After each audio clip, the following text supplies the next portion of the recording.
8:34. La bancada de diputados de Renovación Nacional entregó al gobierno un documento con 16 ejes para avanzar en una agenda legislativa de probidad y transparencia. Esto a un mes y medio de que saliera a la luz lo que hoy se conoce como el caso Convenios. Vamos a conversar más al respecto. Nos acompaña para esto el diputado de Renovación Nacional, Andrés Longton. Muchísimas gracias, diputado, por estar con nosotros y bienvenido. Buenos días.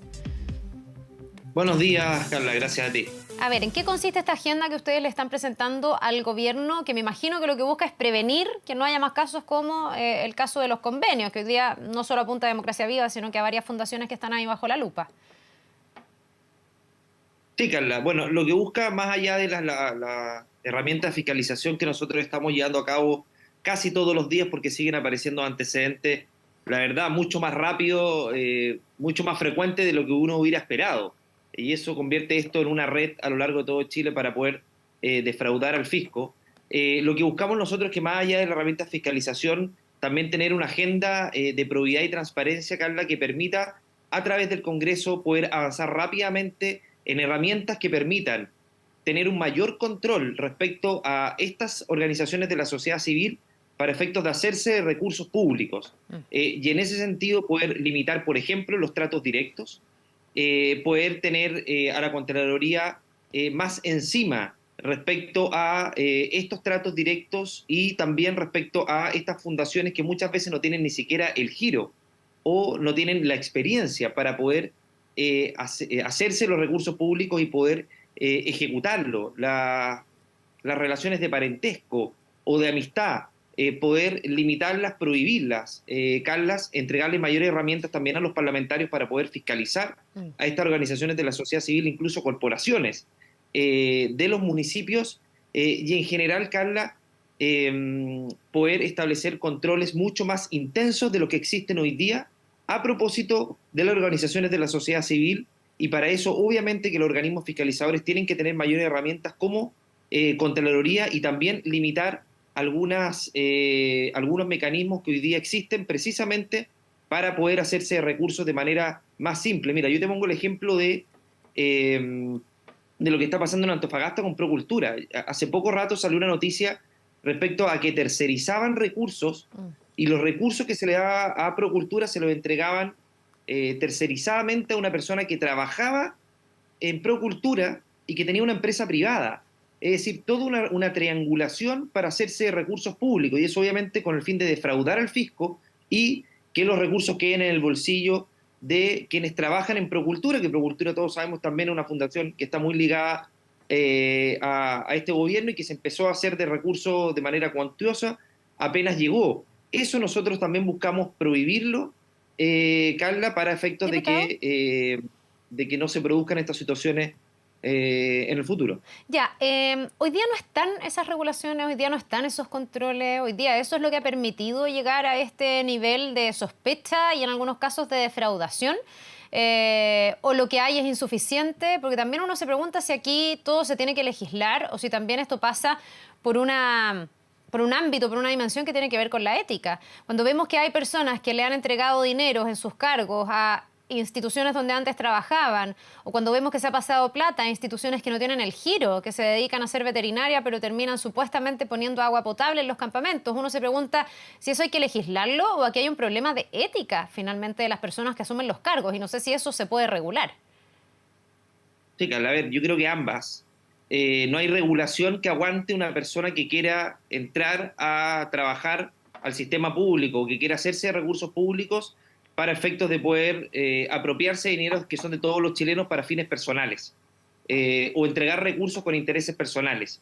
La verdad es que no hay norma que resista, Carla, pero de alguna manera nosotros tenemos que cerrar todos esos flancos para poder evitar que, o hacerle más difícil al que tiene un estándar bajo ético y ni hablar el estándar de probidad, puede hacerse de recursos públicos y quedar de manera impune. Si el gran riesgo, Carla, de esto, lo que nosotros no queremos es que se instale la sensación de que finalmente nadie va a quedar sancionado, de que van a tirar la pelota para el córner, de que lo van a tapar, de que esto se va a tapar, de que finalmente los que tienen poder se van a arreglar entre ellos y finalmente el país va a seguir como si nada hubiese pasado. Y Claro, yo, lo que yo pasa creo es que que, eso perdón que lo interrumpa, pero profundizaría el daño en lo que nuestro país. pasa justamente, entendiendo que hay mucho que avanzar, es que algunos podrían leer aquí como la excusa. o el que en el fondo se le eche la culpa al sistema, que se diga, mire, todo esto fue posible porque en realidad el sistema tenía vacíos, porque no estaba todo cautelado. Un poco la discusión que se ha dado con el tema de si se hicieron o no los cursos de administración del Estado que ayer se ponían sobre la mesa por parte de las autoridades que asumían, que finalmente supimos que no se hizo ese curso, que la Contraloría lo ofreció, eso no se hizo. Y ayer muchas personas decían, bueno, pero ¿se necesitan clases? ¿Se necesita realmente hacer un curso para saber que tú no puedes suscribir contratos que ni siquiera parezcan, que ni siquiera se acerquen al conflicto de interés? Entonces la ciudadanía yo creo que teme hoy día que todo esto termine siendo la gran excusa, ¿no? Es que el sistema lo permitió y cuando es el sistema al final no es nadie. Así es, yo comparto contigo, Carla, estas cosas se aprenden en tu casa, no se aprenden con un curso.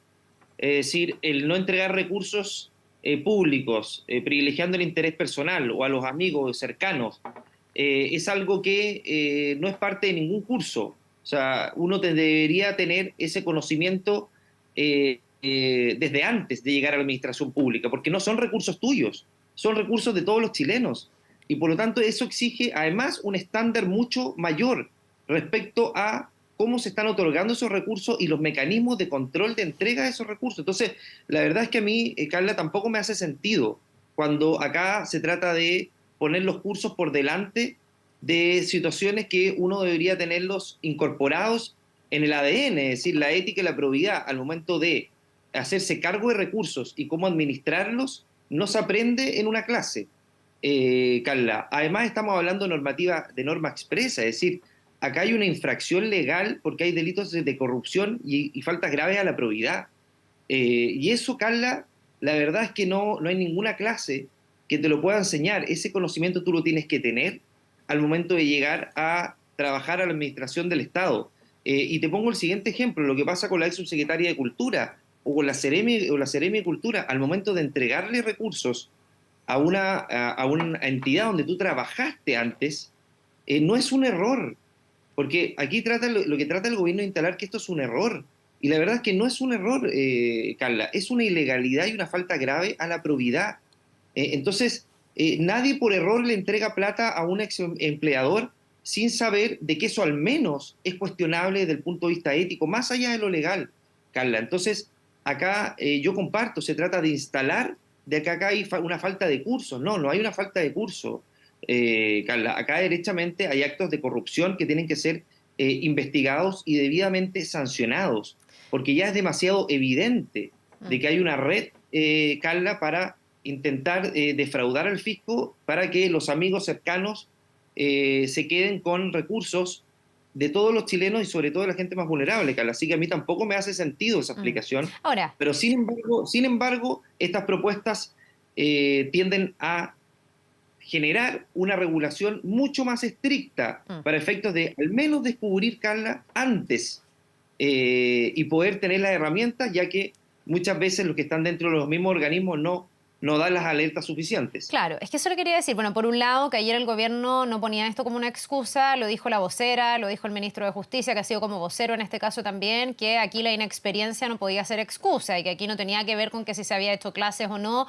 y que en el fondo aquí las irregularidades hay que investigarlas. Por algo la subsecretaria de Cultura ya está fuera y la Seremi de Cultura, que es el caso que se conoció ayer, está también con su cargo pendiendo un hilo, probablemente salga de su cargo. Pero mi pregunta es cómo esta agenda que ustedes están proponiendo podría prevenir este tipo de hechos. En estos dos casos se trata de personas que estaban vinculadas a alguna institución donde trabajaron antes, una ONG, una fundación, y que luego en el cargo de subsecretaria o de Seremi Metropolitana de Cultura le entregan fondos a esa organización a la que pertenecieron, incluso en el caso de la Seremi, que fundaron. ¿Cómo se podría prevenir eso? Porque aquí también uno dice, bueno, pero no hay control de alguien más arriba. Sabemos que la Contraloría funciona de cierto monto hacia arriba, porque si no, tantas cosas en lo cotidiano que se hace, me imagino que no se alcanza a fiscalizar. Pero también hay casos como el de Democracia Viva, donde los dineros se dieron de manera fraccionada. Entonces la Contraloría tampoco pudo prever o encender las alarmas respecto a esas transacciones. ¿Cómo se resuelve eso o cuál es la propuesta que ustedes tienen? Sí, mira, Carla, respecto a ese punto que es muy importante, sobre todo en el ámbito de los tratos directos, donde, como tú bien dices, el control de Contraloría no llega. Y respecto de ese primero, es limitar los recursos por trato directo que se pueden entregar a través de las glosas de presupuesto. Y restringirlo al máximo para que todos esos concursos sean concursables. Es decir, restringir al máximo la discrecionalidad que implica el riesgo de entregarle a personas a dedo y obviamente restringiendo la capacidad de que puedan otras personas en igualdad de condiciones participar. Eso es lo primero. Y segundo, que haya un control preventivo respecto a aquellos tratos directos que autoriza la ley, pero ser mucho más restrictivo respecto a las causales, Carla. Porque muchas veces se saltan esas causales o no se explicitan de buena manera. Es decir, se cita la norma y dice, mira, ¿sabes qué? Esto es un trato directo, listo, y no hay fundamentación. Nosotros exigimos un control preventivo por parte de Contraloría. Sabemos de que no puede revisar todos los tratos directos, pero al menos puede haber un control preventivo en que pueda, bajo ciertos elementos que se le van a entregar a la Contraloría, poder revisar si es que esa fundación o organización de la sociedad civil tiene triangulación de recursos o hay un fraccionamiento respecto a los montos entregados en ese lugar, o bien se le han entregado recursos en otros lugares donde finalmente se trata también de fraccionar los recursos que se le entregan para poder ejercer el control de Contraloría. Eso significa, me imagino, dotar de mejor manera a la Contraloría, ¿no? Porque es realmente sorprendente. La Contraloría ha congelado algunos convenios, contrato directo desde el Estado, ha revisado algunos preliminarmente, todos suscritos durante el 2023, y de 34 convenios resulta que 29, según la Contraloría de manera preliminar, tiene algún tipo de irregularidad. En el conjunto son 13.000 millones de pesos que uno dice, bueno, ¿cómo esa cantidad de plata, que solo el 2023, si uno la empieza como a multiplicar, cómo esa cantidad de plata se entrega sin que alguien esté chequeando que esa plata va a terminar donde tiene que terminar, que a quien se le está entregando la plata es el que mejor puede ejecutar ese proyecto, porque ahí hay otro tema? ¿Cómo es posible? Porque con una revisión así preliminar ya hay un nivel de irregularidad que a uno le llama la atención. Sí. Sí, ahí Carla es muy buen punto, porque además parte de esos 13.000 millones tienen que ver con los gobiernos regionales. Y ahí lo que nosotros también establecemos es que tiene que haber un mayor financiamiento de la Contraloría, o mayor cantidad de recursos para poder hacerse cargo del ingreso de manera más intensa a los gobiernos regionales para efectos de poder fiscalizar de oficio y sin esperar denuncia para poder hacerlo, porque muchas veces, Carla, lo que ocurre es que no hay información disponible. Hay una ley de registros, que también pedimos modificarla en caso de que no se actualice y no esté subida la información, en que muchas veces los mismos gobiernos regionales no tienen la información arriba. Entonces, eso tiene que ser objeto de una fiscalización intensa por parte de la Contraloría y que eso repercuta en sanciones efectivas, porque muchas veces las sanciones no se condicen con la realidad de lo que está pasando respecto de una eventual defraudación o fraude al fisco. Entonces, Carla, el ingreso por parte de Contraloría a organismos de manera más intensa tiene que ver también con recursos, porque la verdad es que muchas veces la Contraloría en las regiones no tiene la capacidad para poder fiscalizar con la intensidad que nosotros quisiéramos, además de la falta de herramientas. Entonces, esto tiene que ver también con eso, Carla, porque tú tienes mucha razón, cuando se le entregan recursos a fundaciones, organizaciones de la sociedad civil, que nacen de la noche a la mañana, que no tienen el giro, que tercerizan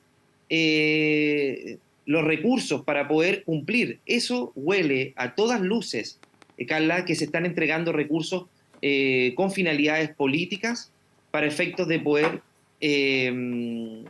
entregarle recursos a cercanos y de esa manera recursos públicos ponerlos en los bolsillos de personas no idóneas, no aptas, para poder ejecutarlo y con eso además afectando a la mayoría de los chilenos que pretenden que con esos recursos se mejore la calidad de vida de los chilenos. Y además, ¿Diputado? acá hay una defraudación que es indignante desde todo punto de vista.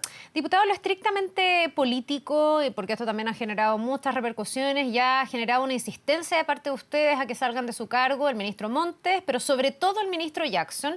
Ya el gobierno ha dicho, yo ya perdí la cuenta cuántas veces, que eso no va a ocurrir. Ayer de nuevo lo reiteraba la vocera de gobierno. ¿Cuál es el efecto que ha tenido esa insistencia? Algunos aseguran que pedir tanto que salga el ministro Jackson lo que hace básicamente es mantenerlo en su cargo. ¿Ustedes van a seguir insistiendo en que él salga o van a aplicar algún tipo de herramienta? Algunos dicen, está la herramienta de la acusación constitucional. A ver, Carla, por el momento nosotros vamos a seguir insistiendo porque nosotros creemos que le hace un tremendo daño al gobierno, creemos que ya perdió todo tipo de credibilidad y legitimidad y la verdad es que no se concibe que en un escándalo de malversación de fondos públicos, de corrupción tan grande como lo que estamos viviendo, en que ya todos los días tú te encuentras con un escándalo mayor que el anterior, esto no tenga ningún tipo de responsabilidad respecto a alguna cabeza de algún ministerio.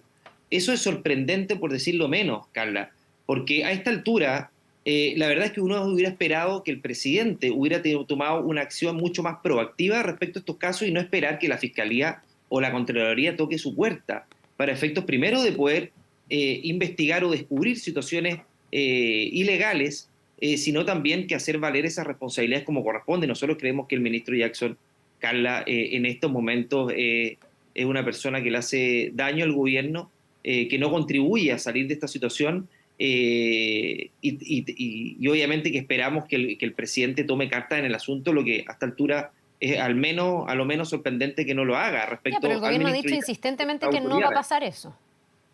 Sí, bueno, no, a ver, nosotros políticamente, Carla, solamente podemos señalarle al gobierno lo que nosotros creemos que es lo más conveniente, sin perjuicio de utilizar toda la herramienta de fiscalización que tenemos a disposición. Pero creemos, sin perjuicio, que es una atribución del presidente que tenemos la obligación de recalcárselo y señalárselo todas las veces que sea necesario, Carla, porque si no, obviamente que sería una irresponsabilidad nuestra y no sería poner en evidencia situaciones que le están haciendo un tremendo daño al país. Y ese daño que se le está ocasionando al país tiene que ver también con las autoridades políticas que hoy día no han asumido ningún tipo de responsabilidad, como por ejemplo el ministro Jackson. Ya, ¿y cuál es la responsabilidad del ministro Jackson? A ver, Carla, yo creo que primero que todo, no tomar los debidos resguardos en su ministerio a propósito de lo que ocurrió del robo bochornoso que ocurrió hace algunos meses, hace algunas semanas, perdón, y que casi se vuelve a repetir con posterioridad. Y en segundo lugar, Carla, él fue el que instaló este discurso por el cual el gobierno llegó al poder y que fue el gran eje que priorizó el gobierno respecto a cuál era su validación ante el país, que era este estándar ético y moral que ellos venían como ciertas personas elegidas y que en el fondo nos iban a marcar el rumbo y que todo lo que se había hecho anteriormente no había sido correcto o bien no había sido lo suficientemente transparente y que ellos tenían un estándar de probidad distinto. Obviamente que él marca un rumbo con respecto a eso, y eso se cae estrepitosamente con estos escándalos de corrupción, Carla. Entonces hay una responsabilidad política, siendo además el líder de un partido político que ha encabezado los actos de corrupción, o al menos se destaparon primeramente en Antofagasta a través de Democracia Viva y militantes de Revolución Democrática. Por lo tanto, acá, más allá de la responsabilidad eventualmente penal que pudiera haber el día de mañana, que no lo sabemos, hay una responsabilidad política evidente del ministro Jackson, y la verdad es que con esa poca credibilidad, Carla, es difícil que el ministro Jackson pueda entablar cualquier acción en un ministerio de desarrollo social, en un ministerio tan relevante como el desarrollo social, donde van en ayuda de los más vulnerables y la clase media. Y para ejercer un cargo de ministro tiene que haber legitimación política. Y esa legitimación nosotros creemos que el ministro Jackson no la tiene. Bien, pues le queremos agradecer, diputado Longton, por esta conversación. Vamos a ver cómo se acoge estos 16 puntos que ustedes proponen para tener mayor probidad, mayor transparencia y esperar que esto no vuelva a ocurrir y se cautele efectivamente lo que se hace con los dineros, sobre todo que van destinados a las personas más vulnerables de nuestro país. Le agradecemos y que tenga un buen día. Buen día, Carla.